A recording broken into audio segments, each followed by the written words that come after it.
Ever since Democrats came out swinging against Florida's parental rights in education bill, which bans sexual conversations from kindergarten through third grade classrooms, the libs have found themselves on the receiving end of a new political slogan, OK Groomer. Some conservatives think this slogan is hyperbolic and counterproductive. I, for one, think it's great. After years of Democrats bandying about the word racist unfairly to destroy people's lives and shut down debate, I am all for a potentially equally powerful word like groomer, which in this case I think is being used fairly. Conservatives are arguing that if you insist on having sexual conversations with kids in the classroom or anywhere else, and then hiding those conversations from their parents, you are a groomer. You are priming kids for certain kinds of sexual behaviors, for a certain kind of sexual perspective. The attack so far seems pretty effective. According to recent polls, the vast majority of likely voters support the Florida law and oppose sexual conversations with little kids. And yet, despite the popularity of this bill and other bills, Democrats are doubling down all the way up to the White House, which now says it's going to fight to protect sexual conversations between teachers and little kids in Florida and all around the country. Bad news for kids, bad news for the culture, but potentially bad news for Democrats too, as voters head into the midterms pissed off and eager to protect their kids. I always want to be fair on this issue. I do not want to be a pyromaniac in a field of straw men, and so I have twisted the arm of my friend Jessica Tarlov, who is one of, if not my very favorite Democrat out there. Jessica, you know her from The Five. She's a co-host of The Five. She's vice president of Insights at Bustle. She is the author of America in the Age of Trump, Opportunities and Oppositions in an Uncertain World. If Trump runs for president again, we might get a second run of that book. We might get The Age of Trump Part 2. So, Jesse, first of all, thank you so much for coming on the show. I very much appreciate it. So I have talked to a colleague of yours, Ethan Behrman, about the substance of this law in Florida, the Parental Rights in Education bill. I'd be more than interested, certainly, in hearing your take on the substance. But first, at least, I want to get to your thoughts as a political strategist. The opposition to this bill and others seems to be a total loser for Democrats in Virginia, in Florida, in every poll I've seen on the subject. Why are Democrats doubling down? Well, you're right. Well, first of all, I want to know if Ethan Behrman is potentially your favorite Democrat, since you said I was your favorite. You rank so much higher. It's not even close. He is, you can't even see him from where you are on the list. Well, he's actually a lawyer, which I am not. So he's probably good to speak to about the substance of the bill in a different way than I am. In terms of this being a loser, Democrats have fared very poorly with culture war issues as of late. Obviously, we had a good year in 2020 and was able to take back the presidency and control of the Senate, which made all the difference. But we do know that that was obviously affected by the fact that we were in the midst of a global health pandemic, and we had Trump, who's a very particular type of Republican on the ballot. I know you're a fan, but there are many Republicans who remain uncomfortable with his style. In terms of the Don't Say Gay bill, which I will admit, when I first heard about this, I then searched for the term Don't Say Gay in the bill, because you would think that it was in there. It is not explicitly in there. It's a quirky slogan. It's something that people think will be catchy. It has been used in a lot of ads here, and I think it's very confusing for a lot of people. Now, I happen to think that the bill is dangerous. I don't think that there's a need for it, and I've seen a lot of counter arguments against it. Going back to, first of all, how often are these conversations happening? And I'm sure that people would say, well, one time is too many, but we can't legislate for an entire state or an entire country based upon outlier issues. I've seen pushback from teachers who have said that this means that they can't talk about their lives with their students. And you may not have known your teacher's first name or whether they were married or if they had kids, but I went to school here in New York City and I only called my teachers by their first names. I knew their entire families who were active participants in my school, and I ended up just fine. And I have a new daughter, and I'm not, she identifies as a girl because I said that she identifies as a girl, and she even wears pink sometimes. So I really don't think that this is nearly as dangerous as an issue as Republicans would have it be.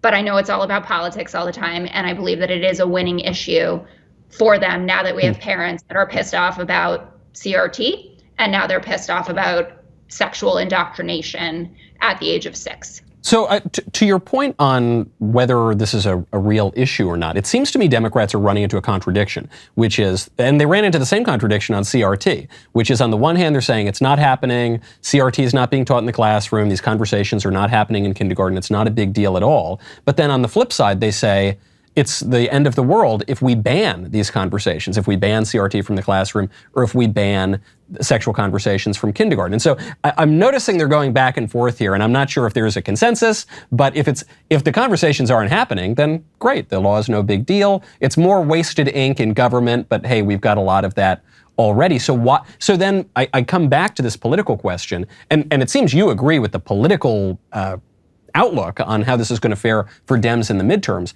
So then what happened? Are they just crazy? Have they just lost their minds and they're running with a bill that they, one, don't think even matters all that much, and two, is deeply unpopular with voters? Well, there's always an issue, and it's on both sides of the aisle between the extremes, right? We had that obviously when the Tea Party came to power, right? The moderate Republicans were looking at them saying this is absolute madness. And we have an extreme left in our party right now. And the people in the middle, the moderates that are trying to win races in Virginia and Michigan, et cetera, are looking at them and saying, excuse me, could you please stop talking? I don't want to hear about the police. I don't want to hear about socialized medicine. We want to hear about middle of the road solutions, which is how Joe Biden won. So I think there's a bit of a communication problem there, because often the most extreme people have the biggest platforms. They're the most effective on social media. They're kind of screaming from the rooftops about this. But there's this fundamental problem going on right now with my party about what we should be focused on. And voters have been clear. They care about inflation and the cost of living. Yeah. That's it. That's really all they care about. We would like to save Ukraine from Putin. Sure. We think Afghanistan was bungled. Sure. But we're happy to be out of the war, et cetera. Climate change still a really big deal, but not as big of a deal as what it is, a 22% rise in the cost of beef at your average supermarket. So that's what the midterms is going to be about. And the moderate wing of the party certainly understands that. The left wing side of the party, I think, is A, running in districts that are probably too safe for their own good, and B, just doesn't want to say that they're listening to polls. And that is, as someone who was a former political pollster, now does it for consumer brands, I can tell you that's where everything's won. That's where the dollars are won. That's where the elections are won. And the moderate wing of the party is message testing all of that. They're listening to their focus groups and they're saying this is just a loser for us. And there's too much time to be having this conversation that it can go on and on and on and actually allow Republicans to be focused on these culture war issues, which they have been winning as of late, rather than having to put up their own plans. And I brought this up on the 5 yesterday, for instance, on the healthcare issue. Mitch McConnell was on a Sunday show last weekend and was asked about, well, what's the Republican plan? Said, that's a really good issue. I'll get a really good question. I'll get back to you. Republicans may very well win on the healthcare issue, but they haven't put forward a plan. But with Democrats screaming about these other ancillary things, it won't make a difference necessarily at the polls. And that's where my frustration with it lies. And to your point about if these conversations aren't happening, I didn't say they weren't happening at all. But I do remain fundamentally concerned about the young kid, a 6, 7-year-old. And there are a lot of people who are gay, straight, grow up to be trans, et cetera, who say that they knew that, sorry, I shouldn't have said gay, straight, who are gay, who feel that they knew that when they were really young. And if they don't feel like they can talk to their parents about it, why shouldn't they be able to go to their teachers to have those conversations? And I'm not saying that parents should be left out of the loop, but if you are someone who believes that you were born in the wrong body, and they've reported kids as young as 4 years old who are saying that, or saying, Mommy, I don't think I'm a girl, I think that I'm a boy. And if they can't say that to their mommy, they need someone who can help them, who they can go to and talk to about that. Not to get on puberty blockers, but to have an open conversation. Well, okay, because that's an important distinction, I think. My response, if my own child came to me and said, I think I'm a girl, even though I'm a boy, I would tell him as lovingly, as gently as I possibly could. I'd say, well, you're not a girl. You might have a psychological condition. You might have seen something on the news. You might just be a little kid who gets confused about things. If it were a little girl, I might say you might just be a tomboy. I'm not denying your feelings, but you'll grow out of it, as most people do. But I would love lovingly try to deal with that. And so what you're saying is kids need a resource if they've got awful, terrible, regressive parents, but not to the point to put them on puberty blockers. I think the fear here is, and we're seeing stories all around the country of this, kids before puberty, by definition, are being put on these kinds of drugs. There was a whistleblower just came out, a school nurse, who said 11-year-olds are being put on these kinds of drugs without their parents' notification. And so it does raise this, I mean, I guess this is where you get the actual title of the Florida bill, Parental Rights in Education. Whose right is it? If you've got two fundamentally different worldviews, the traditional worldview that says boys, if you got a boy's body, then you're a boy and you can't be a girl secretly. They just deny the whole premise of transgenderism. And the new sort of secular transgender view, which says, no, your body and your true self can be totally different. You should deny the body and go on puberty blockers and whatever else is going to be following that. Well, who wins out? Who wins out? People might think the old Christian view or Jewish view or traditional view is regressive and terrible and harmful. Though, by the way, the studies, I don't think, really back this up on the efficacy of puberty blockers at reducing suicidality or depression. But let's put that aside for a second. Who gets to choose? Is it the parents? Who, let's say they even deny transgenderism. Let's say they even look on homosexuality with moral opprobrium. They're Orthodox Jews, they're traditional Christians, or whatever. Or the teachers who are the representatives of this new secular culture? Well, I think fundamentally that parents should be responsible for these types of decisions with their children. But even in the example that you talked about, the case of the 11-year-old who was put on puberty blockers and the school knew and the parents didn't know, that's an 11-year-old. And this bill is talking about 5-year-olds through 3rd grade. So that's right, 5 through 8-year-olds. Yep. Well, that's good. Yeah, they certainly shouldn't be put on the puberty blockers.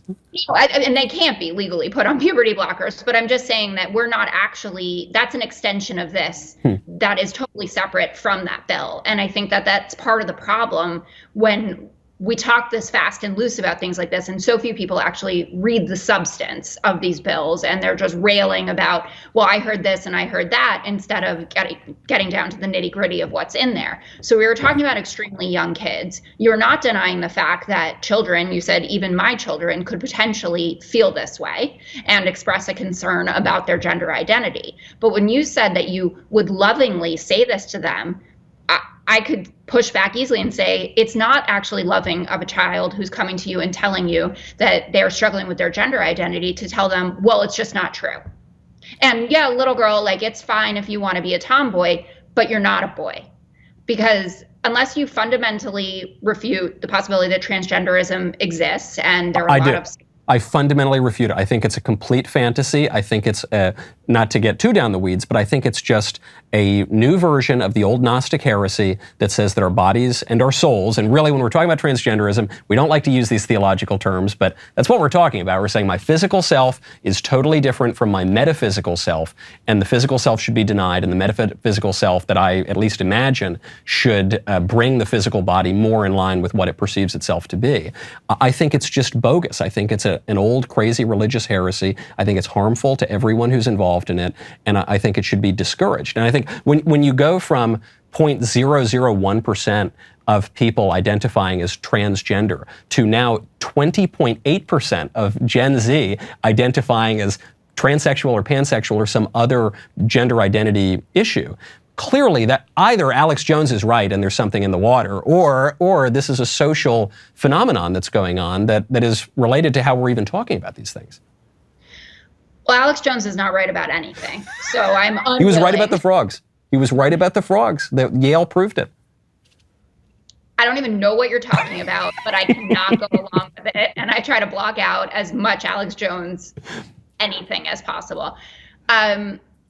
So I do think that social constructs certainly plays a role in what's going on in the rise of people identifying as gay, as queer, non-binary, transgender, etc. But I would posit as well that we are at a different time culturally where people are feeling like they can actually speak honestly and openly about who they are and not feel like they're going to lose their jobs, not feel like they're going to be ostracized from society. There's obviously been a huge evolution in terms of how we treat people who identify in these ways. And there are a lot of psychiatrists, and you're a lot of things, but I don't believe that you're a psychiatrist. I'm more of a biologist myself. Ketanji Jackson is not, but I consider myself more of a biologist. Well, as a woman, I can tell you that there are plenty of psychiatrists out there that believe strongly that transgenderism is something that is real. It's something that also that if it doesn't get addressed is going to lead to tremendous spikes. And we've seen this in terms of suicide and self-harm and depression. And I go back to the original North Carolina bathroom bill, which basically came down to who cares? Really, who cares what if you want to pee the left cares. No. It was because the right had a problem with people who identified as the other gender using that bathroom. Right. Yeah, that's the change, though, right? But isn't that the change? Previously, the men who identify as women were not allowed in the women's bathroom. The libs wanted them to be able to use the women's bathroom, and the right said no. But we're not the ones who changed the rules, right? No, but it was because Republicans made up an issue. They said that these people who were identifying, that men who were identifying as women were going to go into bathrooms and hurt people. That it was just disordered for them to go in. And that's a huge problem and such a misrepresentation of the way that transgender people live. And if you, obviously, I have plenty to say about Leah Thomas, and I played sports up to the collegiate level. Not certainly at the D1 level, the D3 level, but I understand that is a rich debate that is very textured. But to deny transgenderism when so many people have studied this for their whole lives and so many people who live this life have said that they are happier, more effective, have better relationships. But I would tell you, Jesse, sometimes they say the plural of anecdote is not data, though frankly I think it is, right? The plural of anecdote actually is data. But I've talked to multiple people who had gender confusion, who even went through the process, went on testosterone, started transitioning, and who deeply regretted it. I've probably talked to half a dozen people who deeply, deeply regretted it and wished that someone told them the truth. And when we talk about who's a psychiatrist or who's a biologist, really what we're talking about is who's a philosopher and who's a theologian and who's talking about this question that you're bringing up too, which is who are we? What is our true identity? Is our true identity what we perceive it to be? Does it have to do with the body? Does it have to do with what my teachers tell me in kindergarten? We have to leave it there because I'm 7 minutes over. But though you may not be a biologist, you may not be a psychologist, you may very well be a philosopher. You do remain among my top 3 favorite Democrats, and I very much appreciate you coming on. Where can people find you? Everywhere. Well, on Fox a lot, on Twitter at Jessica Tarlov, but I try not to read my mentions because I work at Fox. So Twitter. That's basically it. Wonderful. You can find Jessica on Twitter, find her on Fox, and I hope find you back on this show very soon. I'm glad you liked that clip. Now, subscribe. Ring that bell. Get the notifications. Better yet, subscribe to The Michael Knowles Show on Apple Podcasts, Spotify, Stitcher, Google Play, wherever you get your audio podcasts. Leave a 5-star review. We'll see you next time.